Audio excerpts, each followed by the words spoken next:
Magandang araw po sa ating lahat and welcome sa aking kusina. Muli ako ang inyong madiskarting nanay at ngayong araw ay ibabahagi ko naman sa inyo ang aking version ng tamales. Sa mga hindi nakakaalam ha, ito po ay sikat sa Kapampangan, isang delicacy na pagkain na talaga namang napakasarap. Bukod kasi sa ito ay luto sa kakanin, aba may kasama ng manok, itlog at hipon. Ang tawag nga rito ay tamales, kaya naman bibigyan ko to ng aking version. So bali dito unahin natin magpakulo ng ating chicken breast na ang timbang ay 180 grams at naglagay ako ng 2 cups ng tubig. Habang tayo ay nagpapakulo ng ating chicken breast, dito naman tayo sa ating galapong. Meron tayong 4 cups ng giniling na bigas.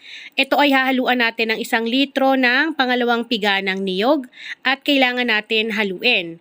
So kailangan natin na ma-assure na wala ng buo-buo para naman po mamaya kapag niluto natin to ay wala yung matigas na humihiwalay sa ating pagluluto. So habang hinahalo natin to, maglalagay na ako rito ng 1 teaspoon ng pamintang pino at 1 teaspoon ng asin para po may lasa na. So dito ko na nilagay yung paminta para po hindi na siya magbuo-buo kapag nilagay natin sa ating pagluluto. So bali sinet aside ko muna yon at sa ating pagpapakulo ng ating chicken breast ay naglagay ako ng 1 chicken cube. Then pinakuloan ko lamang po ng ilang minuto at pagkatapos nito ay pwede na natin tong hanguin dito. So yung ating chicken stock ay wag niyo pong itatapon ha, gagamitin po natin yan. Para naman dito sa ating chicken breast, i-chop lang natin to or pwede naman natin tong himayin. Bali dito ay hihiwain ko lamang po ito ng maliliit gaya nito. Or sabi ko nga sa inyo, pwede nyo palamigin yan tapos himay-himayin nyo na lamang po para mas marami pong tignan kapag tayo ay gagawa ng tamales. Pagkatapos natin ma-slice ay pwede na natin tong ilagay ulit sa isang lagayan. Then iset aside muna natin to dahil ito po ay atin ang lulutuin.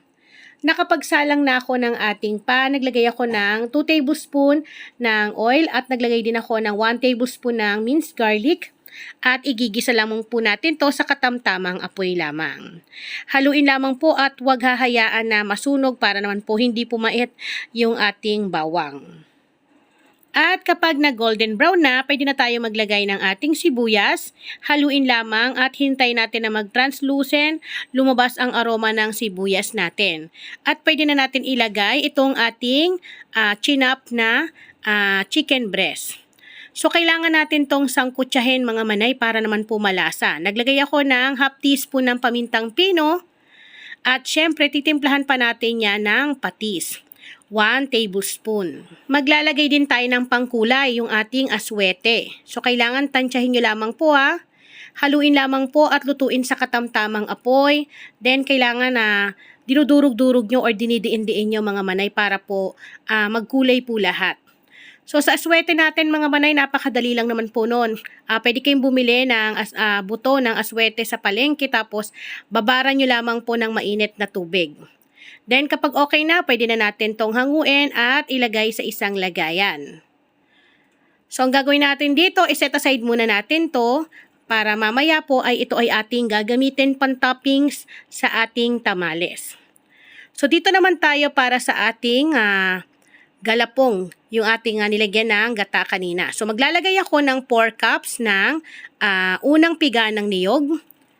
Then hintayin po natin na kumulo. Kapag kumukulo na, pwede na natin tong ilagay dahan-dahan itong ating galapong. At habang binubuhos natin, kailangan po ay hinahalo din natin para po maiwasan yung buo-buo. At yung apoy po dapat ay katamtaman lang. Naglagay na rin po ako ng 1 chicken cube para po may lasa yung ating niluluto. So dito, kailangan po continuous ang paghalo. Huwag niyo po itong iiwanan mga manay ha kasi may tendency po na mahilaw at hindi pantay ang pagkakaluto. So dito, lulutuin po natin to ng mga at least 5 to 6 minutes lamang po sa katamtamang apoy. At kung mapapansin niyo po, di ba, habang hinahalo ko siya ay unti-unti na rin po siyang bumibigat dahil nagbubuo na po yung ating galapong. So sa pagkakataon na to, kailangan natin hinaan yung apoy para naman hindi po masunog ang ating niluluto. Ang kagandahan lang mga manay kapag non-stick pan ang gamit mo, hindi ka nag-worry na may dumidikit kasi kapag normal lang na kawali yung gamit natin, ang hirap kapag may dumidikit. Then yung sabaw ng ating pinagpakuluan ng manok ay naglagay po ako ng 1 cup. Ayan, kaya huwag nyo pong itatapon yun kasi dagdag pampalasa yon dito sa ating niluluto.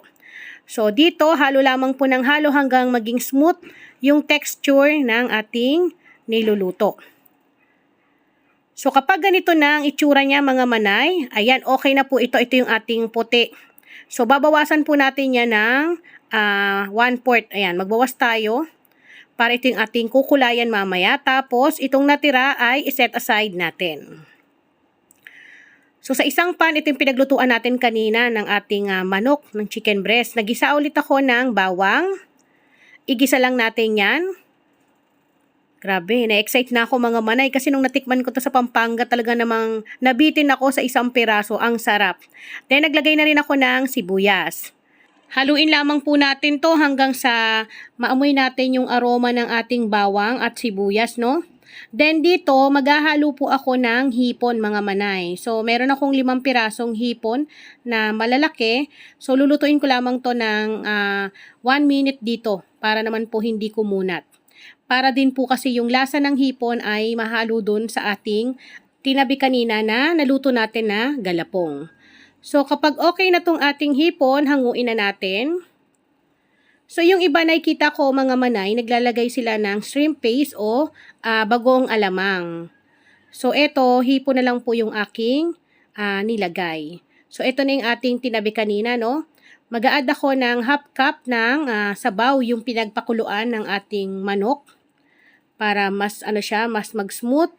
Then, dito, maglalagay pa tayo ng aswete. Yan, pangkulay. Again, adjust lamang po yung paglalagay ha. Depende po yan sa tingkad na nais ninyo.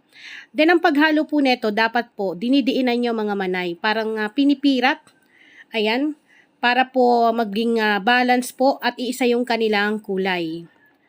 So, hindi naman natin to kailangan lutuin ng matagal kasi luto naman na po ito. Pero, ang kailangan lang natin is yung kulay nila ay maging pantay ang pagkakakulay. So, naglagay din ako rito ng 2 tablespoon ng peanut butter. So, sa mga nakakapanood mga manay ha, mga taga Pampanga dyan, again, disclaimer po ha, hindi po ito yung authentic. So, ito po yung aking version at sana po ay magustuhan nyo rin po yung timpla ko. So, makalipas lamang po ang ilang minuto, ayan, napakaganda, napakakinis na, no? So, pwede na natin tong hanguin, mga manay. Kapag ganito na nakikita ninyong texture, ayan, ang ganda ng pagkakatingkad ng orange. So, pag ganito na, pwede na po natin tong tanggalin sa ating kalan. Dito, nag-ready rin tayo ng dahon ng saging. Ang sukat nito mga manay, 2 dangkal po. So, ang gagawin natin, kailangan natin tong idarang sa apoy para po malinis din natin. At kailangan din po punasan natin ng malinis na basahan.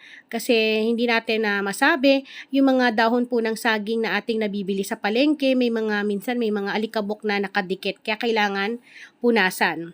So dito yung ating white part, ayan, ay half cup ang sukat.